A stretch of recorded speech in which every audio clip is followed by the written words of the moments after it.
Olá pessoal, vamos começar mais uma aula de matemática. Agora nós estamos na segunda aula do caderno 5.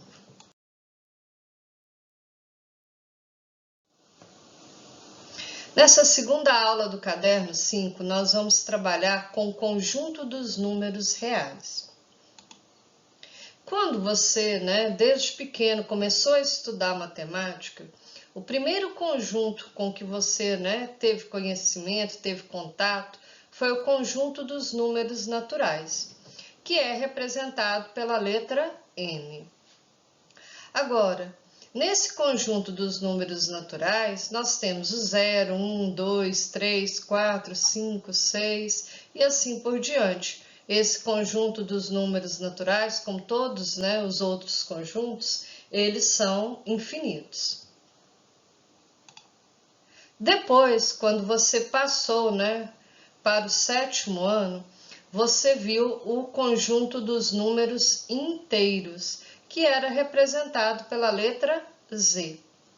Esse conjunto dos números inteiros, ele engloba todos os números naturais, 0, 1, 2, 3, que são os números, 1, 2, 3, 4, 5 e assim por diante, os números positivos. Aí vem os números negativos e também o zero. Então, esse era o conjunto dos números inteiros. Depois, você tem o conjunto dos números racionais, que entram todos os naturais, todos os inteiros, e ainda você tem, os números que a gente chama de quebrados, O que eram esses quebrados? Você tem a fração, você tem um número decimal, você tem a dízima periódica, positivos e negativos. Então, observe o seguinte, a cada conjunto, ele incorpora os conjuntos anteriores. Então, é porque eles estão dentro um do outro. Então, os números racionais são os números naturais somado com os números inteiros, mais essa parte aqui, dos decimais, das frações. Depois vem um conjuntinho que ele é separado dos outros. É o conjunto dos números irracionais e ele é representado pela letra I. Esses números irracionais, eles são números que eles são infinitos e não periódicos. O que significa isso? Significa que depois da vírgula, os números que vêm, eles não estão seguindo uma ordem. Por exemplo, quando você tem aqui 5,3333, isso aqui é uma dízima periódica, o 3 se repete. Nos números irracionais, isso não acontece. Depois da vírgula, os números não vão se repetir numa sequência comum. Depois, englobando tudo isso aí, ou seja, os números naturais, os números inteiros, os racionais, os irracionais, eles formam um conjunto grande, chamado de números reais. Quando a gente fala conjunto grande, isso aí não é verdade, não. Por quê? Porque todos esses conjuntos são infinitos, que dá a impressão assim que os números reais, ficaria maior que os números naturais. Não é isso aí, não.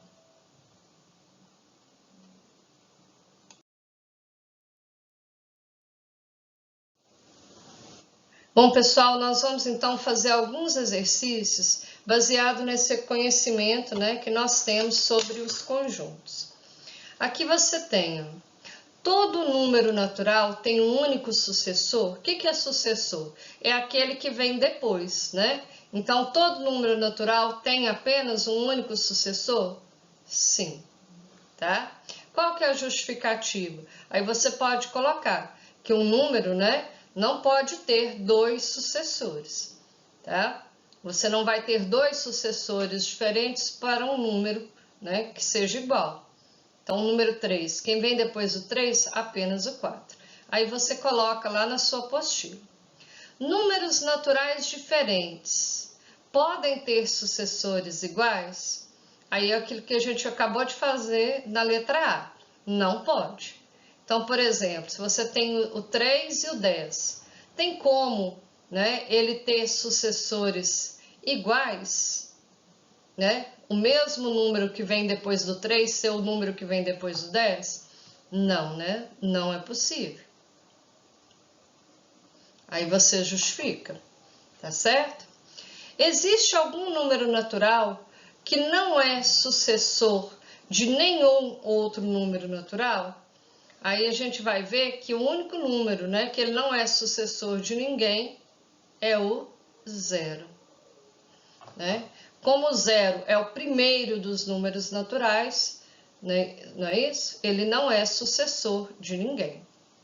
Agora, todo número natural tem antecessor, ou seja, aquele número que vem antes, dentro do conjunto dos números naturais. Aí, baseado naquilo que a gente acabou de fazer na linha superior aqui, ó, é o próprio 0. Também ele não tem antecessor. Entre o número natural e o seu sucessor, existe sempre um outro número natural? Não, né? Não existe. Por exemplo, entre o 2 e o 3, né? Nós temos números decimais, que são chamados de racionais, mas natural não tem. Então, entre o 2 e o 3 não existe nenhum outro número natural. Então, vamos colocar aqui, ó. Não. A soma de dois números naturais é sempre um número natural? Por exemplo, eu vou somar 5 mais 3, é 8, que é um número natural. 7 mais 10, 17, é um número natural. Então, sempre vai dar um número natural a soma de dois números naturais. A diferença, subtração, entre dois números naturais é sempre um número natural? Aí não. Por que não? Porque se eu fizer, por exemplo, 5 menos 8, né, que vocês já estudaram, vai dar menos 3. E menos 3 não é um número natural. Então, a subtração não. A adição, sim. A subtração, não. O produto de dois números naturais é sempre um número natural? O produto é multiplicação, né? Então, 2 vezes 5, 10. 7 vezes 8, 56. Então, é um número natural? Sim. Agora, o quociente de divisão de um número natural por outro é sempre um número natural? Não. Porque se eu tenho 10 dividido por 2 é 5. Deu certo, é um número natural.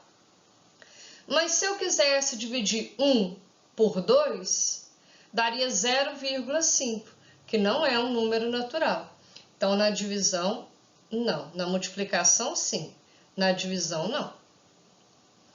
Existe um número natural que é o maior né, de todos esses números naturais? Não, né? Porque eu falei para vocês que os conjuntos são infinitos. Até falei com vocês, a gente tem mania de falar assim, o maior. Não, não existe maior. Todos eles são infinitos. Então, não existe um número natural que seja o maior. Que o maior número que eu falo sempre vai ter um maior. Existe um número natural que é o menor de todos os números naturais? Aí existe, né? É o 0 também. Certo? Vamos continuar?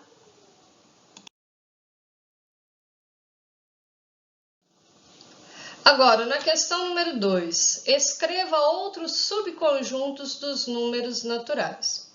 Então, eu quero escrever aqui, ó, o conjunto dos números naturais ímpares. Vou escrever 7 elementos, né? Se eu quero os números naturais ímpares, são aqueles que terminam em 1, 3, 5, 7 ou 9, né? Então, vou escrever aqui, ó, 1, 3, 5, 7, 9, 11 e 13. Como eu quero só 7, eu paro por aqui, né? Aqueles 3 pontinhos no final indicam que esse conjunto aqui é infinito. Ele vai continuar. Agora, conjunto dos múltiplos de 6, também 7 elementos. O que são os múltiplos de 6? São aqueles números que eu obtenho multiplicando o número 6. Então, vou fazer, né? 0 vezes 6, 0. 1 vezes 6, 6. 2 vezes 6, 12. 3 vezes 6, 18. Tá apagando aqui, eu já vou ajeitar. 4 vezes 6, 24. 5 vezes 6, 30. E 6 vezes 6, 36. Então, aqui são 7 elementos. Também os 3 pontinhos indicam que ele é infinito. Agora, na letra C, os divisores de 6. O que são os divisores de 6? São aqueles números que você, pode dividir os 6 por eles e dar uma divisão exata. Então, 6, eu posso dividir por 1? Posso, vai dar 6. Eu posso dividir por 2, eu posso dividir por 3, tá? Então, eu posso dividir por 1, eu posso dividir por 2, eu posso dividir por 6, certo? 1, 2, 3 ou 6. Aqui ficou um tracinho a mais, você pode ignorar esse tracinho aqui, tá bom? Porque os divisores do 6 são apenas o 1, o 2, o 3 e o 6. Conjunto dos números positivos menores que 15. Então, vou escrever 1, 2, 3, 4, 5, 6, 7, 8, 9, 10, 11, 12, 13 e 14. Aí você fala assim, mas está faltando tracinho para o 15? Não, não está faltando, porque eu quero os números menores que 15. E menor que 15 não entra o 15. Agora, na letra E, conjunto dos números naturais maiores que 25 e menores que 40. Então, maior que 25, 26, né? Então, vem 27, 28, 29, 30, 31, 32, 30. Tá falhando aqui? 33, 34, 35, 36, 37, 38 e 39. De novo, menores que 40, então não entra o 40. Conjunto dos múltiplos de 10, até 100. Então, vou 10, 20, 30, 40, 50, 60, 70, 80, 90 e 100. Aqui entra o 100 porque eu coloquei até 100, não coloquei menor que 100.